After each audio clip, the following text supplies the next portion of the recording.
The time to relax is when you don't have time for it. Sidney Harris. There's always something else that's going to need your attention. There's another goal that you're working toward, another problem that needs to be handled, or another responsibility sitting there, waiting. Because having responsibilities means people count on you. And having goals means you're trying to move your life forward. There's something rewarding about being productive. But somewhere along the way, it can become normal to always be moving. You finish one thing and then immediately start thinking about what's next. You achieve a goal, but barely acknowledge it before setting another one. Then, even when you do have some time to yourself, your mind is usually somewhere else. And after a while, you can forget what it feels like to stop, at least long enough to acknowledge where you are. Think about driving somewhere that you've never been. You pay attention to the road and you follow the directions because you're focused on getting where you need to go. But when you get there, you can't remember much of what you passed by along the way. Life can also become a lot of the same. You spend so much time thinking about where you need to get to that you rarely give yourself any time to appreciate where you are right now. So then, it's not whether you're capable of continuing at this pace, because you probably are, but rather what you're speeding past while you're proving that you can. Now, on the other hand, there's an interesting way that we tend to think about rest. We treat it like something we earn after we've done enough. And then maybe there'll be some time to slow down. The problem is there's almost always something else to do. So if recharging only happens when everything is finished, it more than likely won't happen very often. But there's a more important way to look at it. Rest and recovery aren't separate from performance. They're vital parts of the process that allow you to keep performing well. It's like working out. You can train hard, but you also understand that you can't train those same muscles at high intensity every workout, or expect them to keep growing either. For example, the top sprinters don't go out every workout and try to run world record times. Many of their workouts are easy jogs because recovery is part of the training. However, though each of us understands this analogy, when it comes to our careers, our responsibilities, our relationships, or our ambitions, we expect ourselves to operate differently.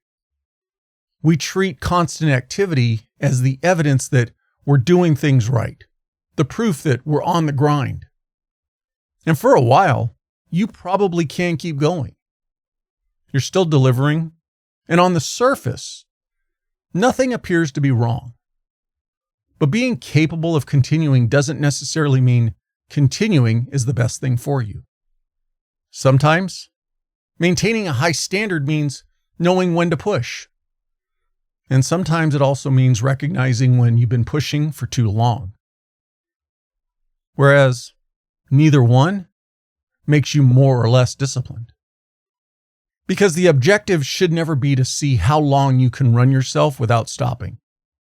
It should also be about giving yourself a chance to come down from it. But coming down from it is usually harder than it sounds. Because you can leave work without work leaving you. Your mind can still be running through all the tasks waiting for you. So then wherever you are, yes, you're there physically, but you're not completely there. Maybe you're thinking about that email that you need to reply to. You're mentally working through a problem, or you're trying to arrange a bunch of pieces that need to get lined up. But in reality, you don't actually control all the pieces. So yes, technically, you've clocked out from work, Whereas in your mind, you're still on the clock, which is an important distinction. Because changing locations isn't the same thing as changing gears. Your body can be sitting on the couch while your mind is still sitting at your office at work. And I know that each of us has experienced this, and we probably haven't really even thought much about it. Yet there's also a difference between distraction and disengagement. Being distracted from something isn't always the same as releasing it. Sometimes the real difficulty isn't finding an open hour on your calendar.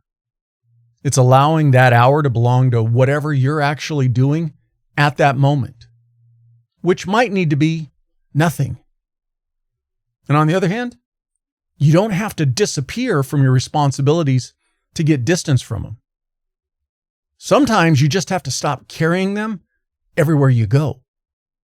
But the strange part is, the more you have going on, the harder it can be to give yourself that distance.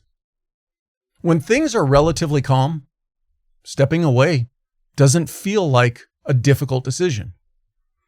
Whereas when you're busy, when people are depending on you, or when something important is unfinished, that's when slowing down or taking a break can actually feel irresponsible. So we tell ourselves, this just isn't the right time. And what complicates this is that life has a way of always replacing one demand with another. So if you're someone who's used to handling things, being needed can become part of how you see yourself. You're the person who figures things out.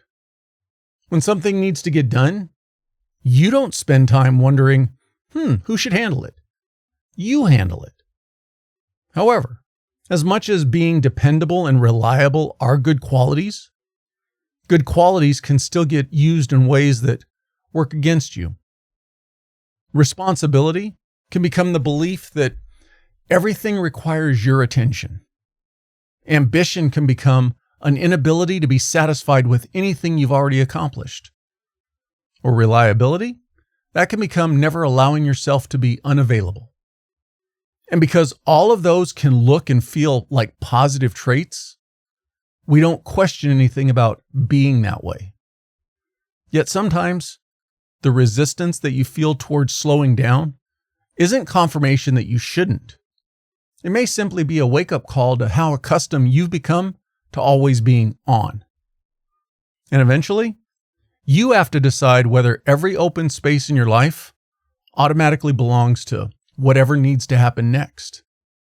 Because like it or not, there's always going to be a next, which is also one of the strange things about having ambition.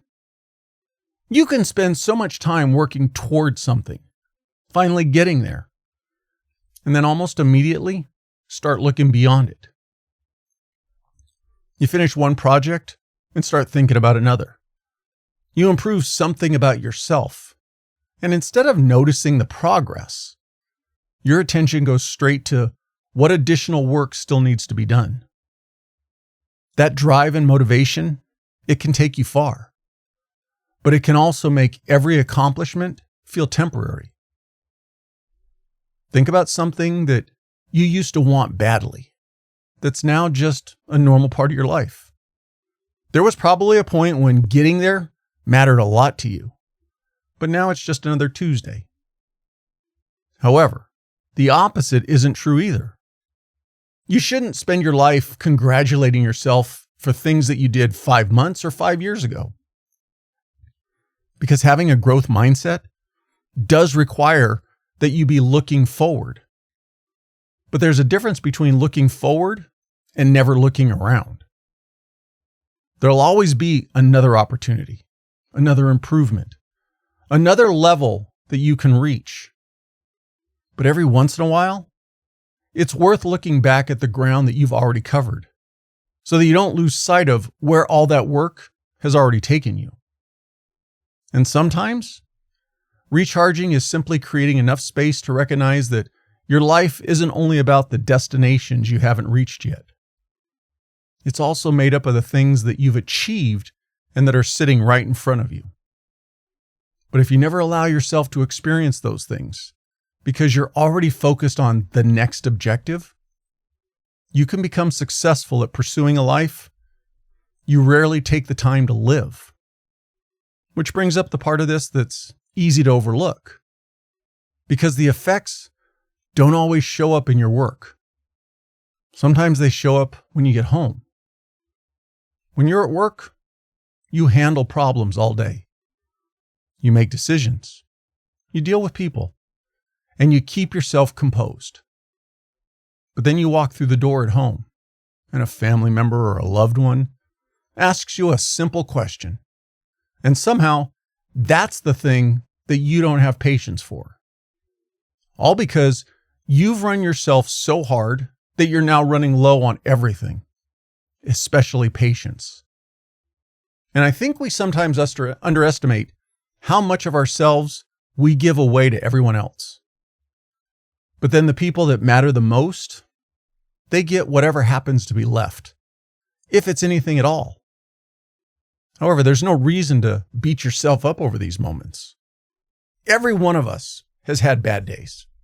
We all get tired, distracted, impatient, or overwhelmed. But it's the pattern that's worth paying attention to, especially when you tell yourself that you're doing all this for the people you care about. Because there's a unique dichotomy in working relentlessly to create a better life, while at the same time becoming too depleted to participate fully in what you're creating. Now, none of this is to say that your career isn't important, or that your goals don't matter, or that your responsibilities are overrated. However, it also means that the ordinary conversations, the personal relationships, and the moments that don't accomplish anything measurable are also equally important. Because those moments aren't getting in the way of your life. They are your life. And sometimes, taking the time to recharge is making sure there's still enough of you left to be there for them. Recharging doesn't need to be some dramatic change in how you live. It doesn't mean abandoning your ambition, caring less about your work, or suddenly stopping pushing yourself. You can still want more. You can chase something difficult. You can hold yourself to a high standard. But there also needs to be moments when nothing needs to be accomplished. Moments when you're not trying to improve something, solve something, plan something, or prepare for what's going to come next. Because they don't have to own every minute that you have. And yes, there's discipline in being able to push yourself when you'd rather stop. But there's also discipline in recognizing when continuing to push isn't giving you anything more. So consider giving yourself some pit stops. Pull in for a break. Check where you are. Acknowledge how far you've come. And make sure that you're still headed where you actually want to go. Because life will happily fill every space you leave available. And there'll be another reason why today isn't the day to slow down. But you don't have to wait until you're exhausted to decide that you've earned a pause. Nor do you have to reach the finish line either. Sometimes you can just stop along the way. Enjoy where you are. Then, when you're ready, start moving again. As always, thanks for spending a few minutes with me. Until next time, stay sharp, stay grounded, and keep showing up.